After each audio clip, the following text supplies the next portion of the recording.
everybody, and welcome back to Knitting with Betty. Today it's probably going to be a little short episode. Got lots of things to update you with, as well as this lovely little number here. But the next couple of months are probably going to be a little bit different. I'm not quite sure how it's going to work out with filming videos, but I will sort of come to that at the end of the episode rather than doing it now. Also, I've got a really strong light on me because somehow my iPhone light has turned on as I press record, and I don't know how to turn it off. So if I'm not looking at the camera, it's because I'm being blinded. Anyway, let's start, shall we? So, knitted objects, finished knitted objects. So last episode, you kind of left me, or I left you rather, talking about how I was developing my very first, sorry, look at my knobbling knees, God, get those out of the way, and just try and hide my legs. So I was developing my very first self-drafted knitting pattern with the intention to sell it and become a knitwear designer. But I kind of came across the problem that somebody else had beaten me to it and brought out a similar pattern. And so I didn't quite know what I was going to do.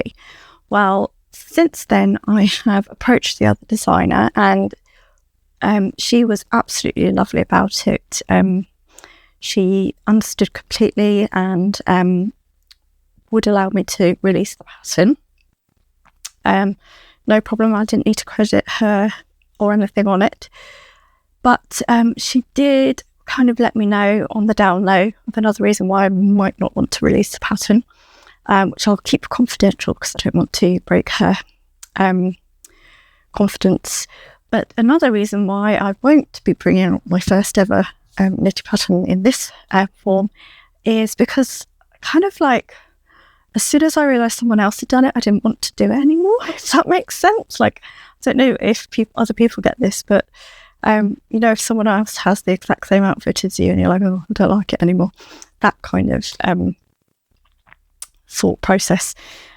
So I won't be releasing this. There are a few reasons, but I won't be putting it on the market. However, I did learn a lot from this. So it was a completely new technique of pattern drafting for me. I'm very used to the hands-on approach of pattern cutting in dressmaking, where you have a big sheet of paper, you have a block, and you trace around the block, and then you make your changes based on what your design is. Putting extra volume in places, or taking some out, or whatever your design is based on. It's completely different in knitwear design. And it was basically you just had a spreadsheet in Excel or on Google Sheets, and you have a standard women's wear size chart which has all sorts of measurements on it, all relating to the body.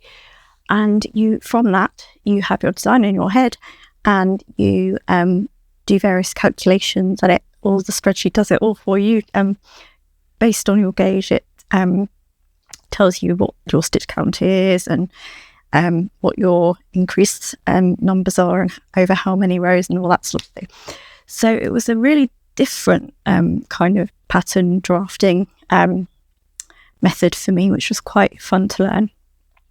And pop the details of the sweater school that I went to, because it was absolutely fantastic if anybody is interested in making their own knitwear designs. But yeah, it was mind-blowing really how easy it was in a sense, but then it was difficult in trying to learn the various formula in Excel. Like, I've only ever used Excel in a very, very basic form, in various jobs that I've been in.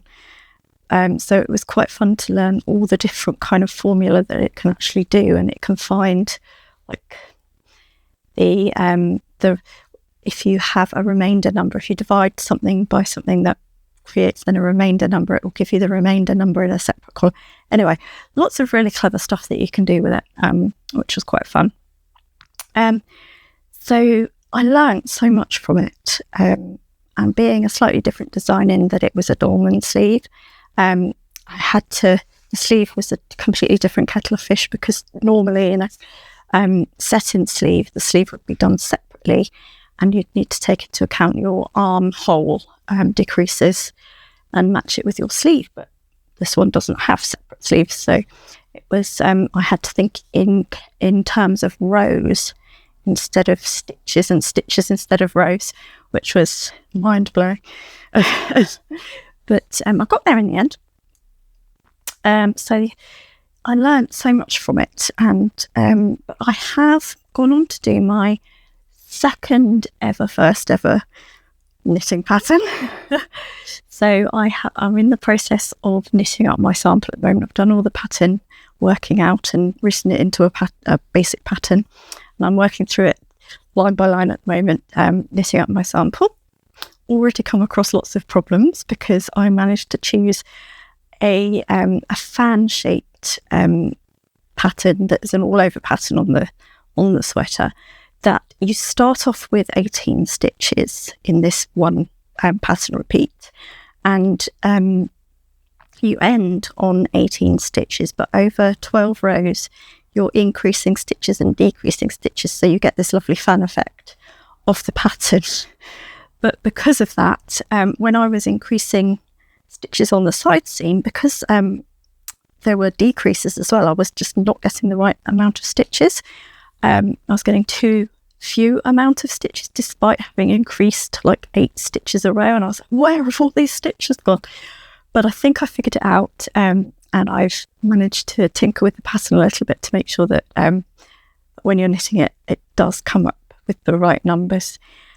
So when I release my first ever knitting pattern, I will do some technique videos for it, so that the problems that I've come across, I can tell you in the video, and you hopefully won't come across them yourself, and it will work out perfectly for you. Because that was the other thing, like, it was driving me nuts, this pattern not working, because I was thinking, I can't release this pattern if it doesn't work, because if it doesn't work for me, it's not going to work for other people. So I think I have figured it out, and it's taken me, I've done 5 pattern repeats of this this fan over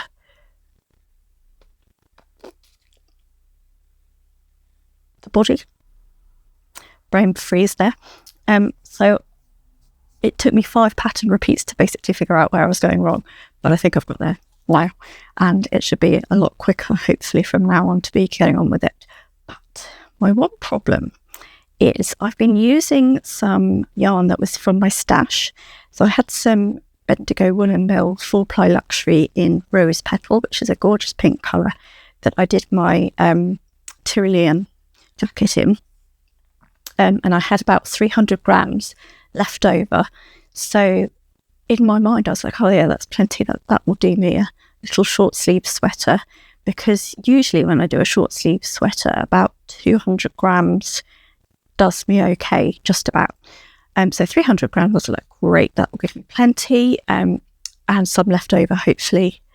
But no, this pattern is eating yarn because it's got little bobbles on it, and that obviously takes a lot more yarn to do the bobbles, and just the pattern, it just seems to be eating yarn. So I've nearly got to the end of my 200 gram ball, and I haven't even got to the bust yet. I haven't got to the underarm cast off where you split for the front and the back. So I'm probably going to run out of yarn, and there was me trying to be good and using stash yarn, and yes, it didn't work, did it?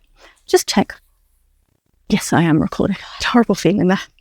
Anyway, so I've contacted Bendigo Woolen Mills, because the other problem is I ordered this yarn, I think it was in 2022, could have been 2023, so it was a good 2 to 3 years ago that I ordered the yarn, and it would obviously be a different dye lot. And I've used Bendigo Woolen Mills yarn before on a blue jacket, swing jacket that I did, and ran out of yarn and had to buy yarn from a new dye lot. And it's quite a good match, but it's not 100% perfect a match. There is like slightly on one of the front sections, there's like a slight section of it that is slightly different colour. You can't really tell. I can tell because I know it's there. And I don't think sort of walking around people would necessarily notice. But so there is some deviation in their dye lots. So it would be good if I could remember what the heck the dye lot number was, because the other thing is I usually keep the ball wrapper things, but I can't find it anywhere with the dye lot on it. So it's somewhere in my house. I just haven't found where I've put it. I've obviously put it in a very safe place, but I can't remember where that safe place is. So I don't know which dye lot it is. So I've contacted Bendigo Will and Mills, and hopefully they'll, going on my order number, they'll be able to tell me when, which dye lot it was. They were selling at that point that my order was made. So fingers crossed I'll be able to get something similar. If not, you mean modern mass dyed stuff is pretty reliable dye lot to dye lot. So I might just about get away with it. However, there are some differences, to which I'll go through my next knit actually. There are some differences in dye lots on that one. But yeah, so anyway, this is the finished little number.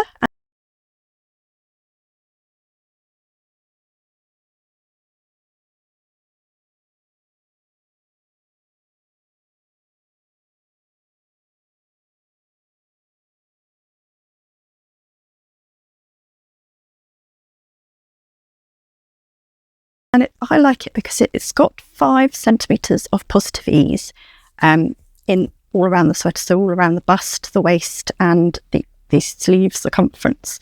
So it's a nice and loose summer top, which is perfect. You want that in the summer, don't you? You don't want it to be too sort of close to your skin and gripping you with sweat sort of thing. So I really like this fit. I've always knitted my vintage sweaters with 0 ease, so they are quite tight fitting.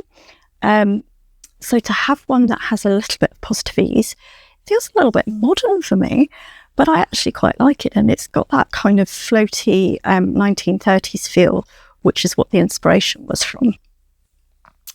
So that's the front, and let me show you the back. So one thing is the back does ride up a little bit, so I think it would have benefited from some German short rows at the top just to bring that back up a little bit, so this is not riding up quite so much.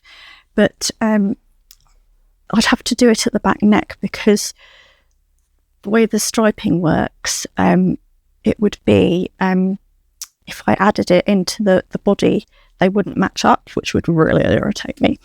So that's one tiny problem. The other is it's quite a wide neck, so the way I designed it was more of a fitted neck.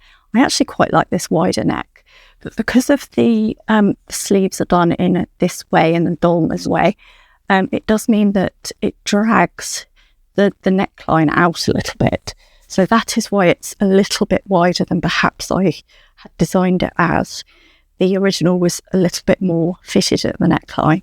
But I quite like it this way actually, because it's that sort of summery boat neck feel to it, which is quite nice. But yeah, I'm really pleased with this, and I've already worn it lots, which is a sign of you've made a good sweater if you're actually wearing it.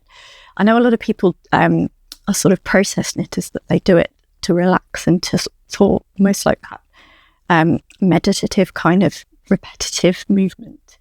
I think I'm a mix of the both. Like, I like that, but I also like to have the finished object as well to wear. So yeah, I'm really pleased with it. And actually on my next sweater design, my first ever wear pattern, I have included that 5 centimetres of positive ease into the design. So usually I probably would have gone for a tighter fit to it, but I figured that it's more, because of the pattern, it's more of a kind of winter weight sweater, so you would probably want to have like a blouse or something underneath it. So I figured having just a little bit extra room, you could put something on underneath it, and it's like, I like to call it cake room. They call it ease, I like to call it cake room. So you can eat a little bit more cake, and it's Christmas time, everyone wants to eat a little bit more, don't they? So that's why I've kind of kept that 5 centimetres. It makes it more comfortable, I feel. Like this looser kind of fit to it. But anyway, that's that design. So at the same time, I have been knitting the Sailor Swift top, who designer's name escapes me, but I will pop all the details down below. So this was part of a knit along that I was doing with a yarn story, and I managed to miss every single one of their Zoom meetups because I forgot. They were on a Monday evening, and I just, for some reason, it didn't register in my brain that I needed to do something on a Monday evening. So I missed every single one of them, apart from the first one. But I have got this far with it. So I finished the main body. Lovely. And I love this. I love the colour of the darker stripe. So this is Dove Blue in Knitting for Olive silk yarn. This is Blue Tip, which is a lot darker. It's more like a navy blue, but it's got a real sort of royal blue tinge to it as well. So it's kind of between a royal blue and a navy blue, but it's a really pretty colour. So if you're looking for a dark blue, I highly recommend Blue Tip. It's beautiful. And as with this is cream, and then the collar and the cuffs I did in Sunflower in their 100% silk range. But this again is their 100% silk, but it's held double. And so it's a slightly thicker fabric, which I'm not sure how much wear I'll get out of it, because that does mean it's not really like a summer top. It's more of a spring and autumn top, because it's that little bit thicker, and I think this would make me sweat. Like, this is quite warm because it's a short sleeve instead of a tank top. So I don't know how I'm going to get on with double the yarn, but we shall see. But it's a little twisted rib at the bottom, if you can see it there. Now the reason I haven't finished this is because I need to pick up around the neck and the underarms and do an eye cord to finish it off. And I think it's in the cream colour that I'll be doing it. I just can't be bothered, because it's that little bit thicker as well. I'm like, am I going to actually wear this? Like, it's a really pretty top, and I really love the design, so maybe I will. But that's on the to be continued pile for when I finish a project and need something else to pick up. But one thing that I did notice is I'd bought some cream for this top, and I'd bought some for this in 2 separate orders, and unbeknownst to me, they were from different dye lots. So I must have got the balls of from the different orders mixed up, because there is a slightly different cream in the bottom section of this. I mean, you can't really see it on camera because iPhone lights on. I can't see it off. But it's slightly creamier. This is much more of a white cream, and this is creamy cream. So I'm slightly loathed to pick up, because it's going to be the creamier one around the neck, and I prefer the whiter ones. And I don't know if I've actually used 2 different dye lots on this one. Maybe I haven't. I just can't tell because it's all knitted in together. But that is one thing that I have noticed with Knitting for Olive, that their dye lots do sometimes differ, which I hadn't fully appreciated until I'd started knitting this and realised that there were 2 different creams. Actually, I can't see the difference too much. It's more in natural lighting. I've got my lights on. So, and also, this was meant to be an Italian bind-off, but I just did a really loose normal bind-off because I am not Italian binding off this whole thing. I was like, no, I can't. I just can't do it. So it's not the best of finishes on the bottom, but I figure this will be tucked into some trousers or shorts, so you won't see it. But anyway, that is on the to be continued file. Whether or not I will ever pick it up again is another question. I probably will at some point. Maybe next summer. But I said that last summer about another summer top that I've got on the go, which still is yet to be finished. But there we go. What else have I been knitting? So I have been very excited that there's lots of, God, my knobbly knees again. There's lots of Halloween stuff in the shops at the moment, which I'm very excited about because I love Halloween. Basically, I like anything with a theme because I love Christmas as well. And Easter's quite exciting when all the bunny rabbit stuff and cute chick stuff comes out. But yeah, I do love Halloween. Always loved Halloween. And I love autumn. And in the UK, we had started to get some more sort of autumnal kind of weather. It has now gone back to summer again. And we are second day into a heat wave it's due to be like the hottest, I think, Wednesday, Thursday. And I'm recording on a Monday. So not quite kicked in yet, but I am a little warm. I'm just done with all this hot weather. Like, this is the 4th heat wave we've had in the UK. And I'm just like, after number 3, I was like, I'm done. I don't need any more. We don't need any more sunshine. Can we just have like normal British summer where it's like raining the whole time, please? But rant over. I am looking forward to the autumn. I think at the end of every season, I kind of hanker for the next season. So like, I was ready for summer and it was really exciting that there was going to be lots of summery, floaty kind of tops and dresses and things. But now I'm ready for autumn. I'm ready for jumpers. I'm ready to be cosy on the sofa with a nice cup of tea and a good TV series and it raining outside. I just need the British weather back to normal, please. Or I need to like move to Lapland or something where it's cold all the time, so I don't have to deal with these heat waves. Anyway, I'm excited about autumn coming and the Halloween stuff. And I had bought from Knots, who is like a goth crocheter, which is really cool. Well, I think so anyway. She brought out a crochet beret, like a witch's beret. It's like a mini kind of beanie, but witch's hat at the same time. So it's like, oh my God, I have to crochet that. So how far I've got, I think my tension's quite tight. I think it's meant to be a bit bigger at this point, but I've not got too much more to go. And I just think it's so cute.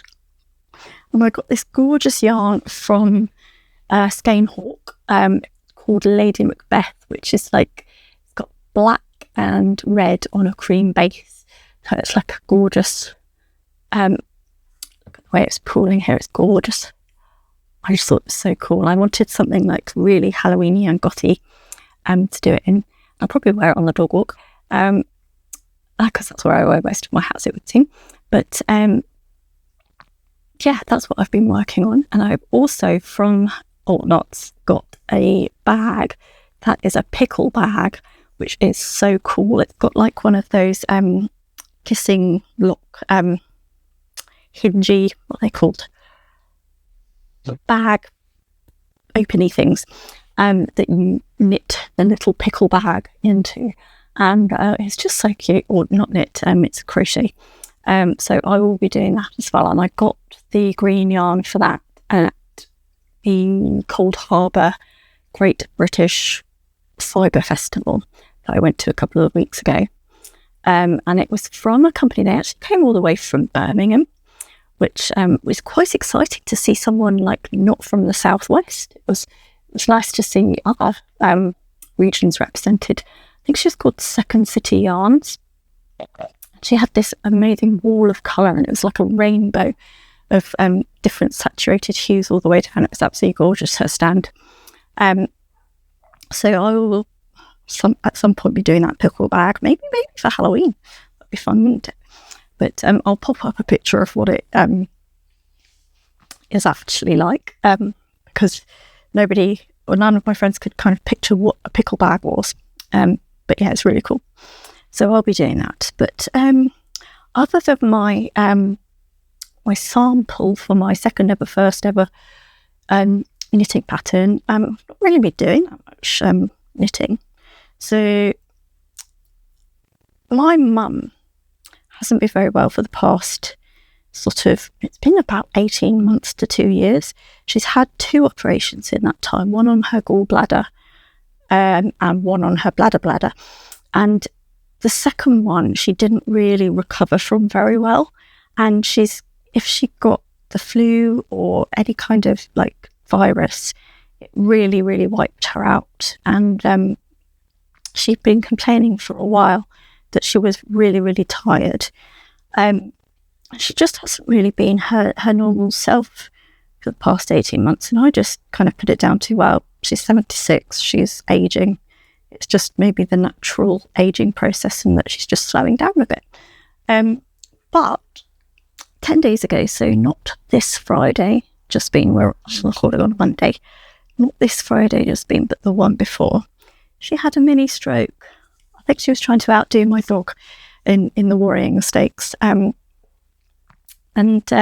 So that Friday night was spent in A&E, which was quite scary. I don't think it really hit me actually until like a few days later what had actually happened. I was quite calm and like collected and like, right. I went very much into like sensible mode and had to rig up the ambulance people. I wasn't that sensible. So her symptoms appeared to be a stroke. So she came downstairs from upstairs saying to my dad that she didn't feel very well. And she just felt really funny, a bit woozy. And then she said her face was numb. Her tongue was numb on the right side. Now, I always thought that it had to be the left side for a stroke. Apparently not. It can be the right side as well. So look out for that symptom, people. But as soon as she said her face was numb, I could see it starting to drop. And there's a really good advert in the UK here about strokes and what the symptoms are and how to act, called FAST. So it's face, which is the face drooping. Face, arms, can they lift their arms? Yes, speech, are they slurring? Can they, construct a sentence? And then T is time, so you need to get onto it straight away because it's quite serious. So she kind of had these symptoms. She had the face was drooping. I made her lift her arms, she could do that. So I was like, okay, so she can lift her arms, it can't be a stroke. And she wasn't slurring so much, she was quite confused, and like some words she was tripping over and couldn't get out. And like 45 minutes before this had happened, she couldn't say the word ironing board. And I was just joking, saying, are you having a stroke? Like, why can't you say ironing board? We were laughing about it. And then obviously this happened. And I was like, oh, she actually was having a stroke. So because of this advert that I'd seen, I kind of recognised the symptoms, and I was like, but I still wasn't 100% sure because it wasn't the right side. She could lift her arms. She could talk, even though she was a bit sort of confused and a bit stumbly over some words. She could talk. It wasn't complete nonsense she was talking. So in the UK, 999 is our emergency if you're having a stroke, if you're having a heart attack, that kind of thing. If you've been like run over, you dial 999.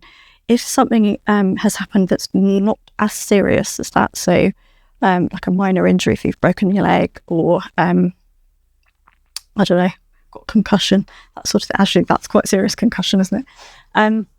You dial, now it's either 111 or 101, because I know I dialed the wrong one and ended up calling the police, which I didn't need. I needed the ambulance. But I called the slightly less serious number just because I wanted advice, because I was like, I don't think it's a stroke, but something obviously is going on. What should I do? So I went through all the symptoms with the guy on the phone. He didn't seem too worried, but he said, I'll put a note of it on your mum's medical records, but as soon as you hang up from me, call her GP surgery, and they should put you through to a doctor, and you can have a chat with him to see what's going on, and he might want to see your mum. And so I was like, okay. So I wasn't too worried because he didn't really mention to me stroke or anything like that. And then I rang the GP surgery, and the receptionist was horrified. She was like, why are you not going to A&E? It's got here on the medical records a suspected stroke. You should be going straight to A&E. I don't know why he told you to ring a GP. I was like, oh, okay. And the GP, I spoke to the GP and explained everything, and he was like, yeah, you need to go to A&E. It could be either a TIA attack, which is like a mini stroke, or a full-blown stroke. All her symptoms had stopped at that point, and she was like starting to come round. She was still really confused. She got her face feeling back, and from her tongue back as well. But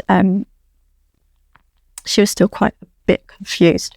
So the doctor said, go straight to A&E and say it's an ongoing stroke. Don't mention it stopped.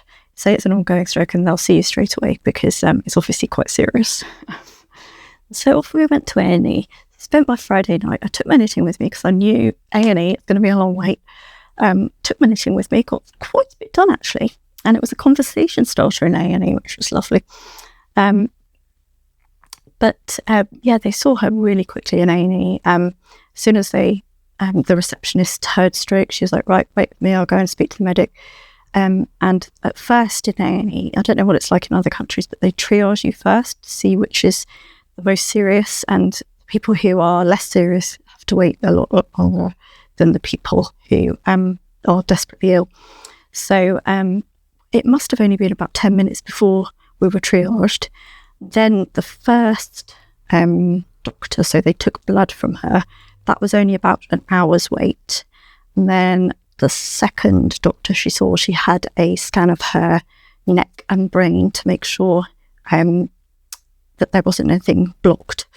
And then the third doctor was again another hour. So all in all, it was only about 4 hours before we saw the doctor at the end and had the sort of diagnosis.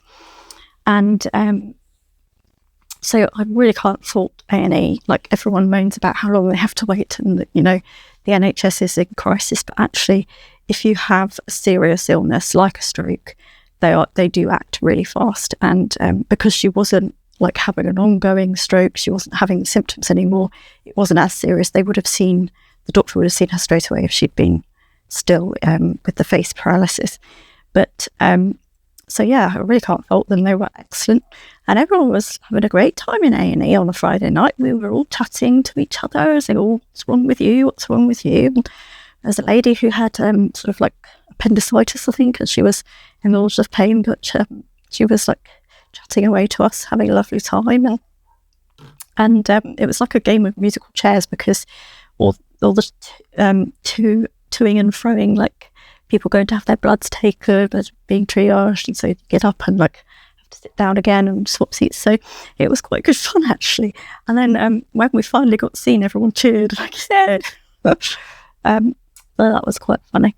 But yeah, so it was obviously quite a worrying time, and because it had happened on a Friday, we didn't get the consultant for the stroke centre in the hospital rang us straight first thing on Monday morning. So my mum was seen on Monday, had 2 further scans. So on the Friday she had an MRI.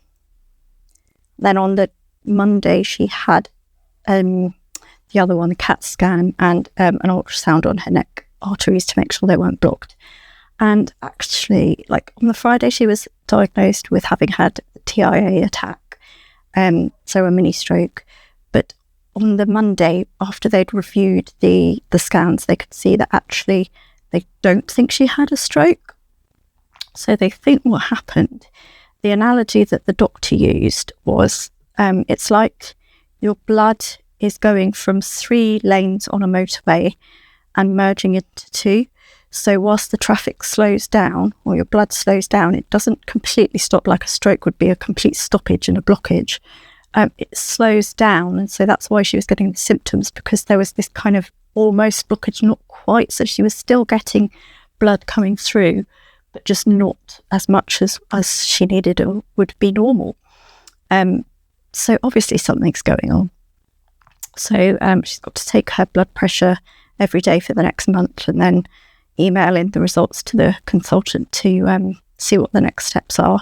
But she's been put on, I think they're blood thinners, as well as her normal tablets to bring her high blood pressure down. because the other thing is she's had chronic high blood pressure for as long as I can remember, and nobody seems to have really got to the bottom of why she has such high blood pressure, other than it could be stress, and try and be less stressed. So luckily, she's being seen by a consultant and specialist now, so they should hopefully try to figure out what's going on. But she has said actually that being on this new medication, so she's had it just over a week, so 10 days now, she has noticed that she's not as fatigued as she was. So fingers crossed she's on the right road, and she'll get back to normal. Won't be quite as tired and grumpy as she was. But obviously it means that I don't quite know if I'll be videoing in the next month or so, or if I might be needed at consultancy appointments and things. So I probably will still film a video, but just to warn you, there's things going on that are a bit stressful. So doing videos is the last thing on my mind.